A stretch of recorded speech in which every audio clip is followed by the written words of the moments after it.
Welcome to Luca and Miguel. Enjoy the video. In this video, I will explain how to fix your Honda Odyssey radio code. First, let's find that essential 5-digit code. You can often find it in your owner's manual, usually on a card or sticker. Another common spot is a sticker inside the glove compartment. If those don't work, you can retrieve it online using your vehicle identification number and the radio's serial number. This step is crucial for getting your audio system working again. To get your radio's serial number, turn your ignition key to the accessory position.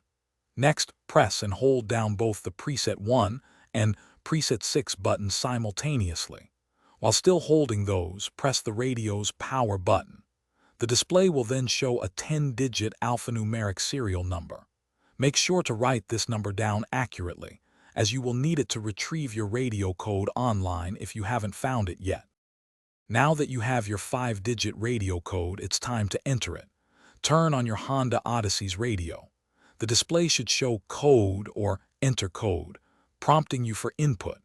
Use the radio's preset buttons, specifically numbers 1 through 5, to input each digit of your code. Once all 5 digits are correctly entered, the radio will automatically unlock, and your audio system will be fully functional again. Sometimes you might encounter issues when entering the code.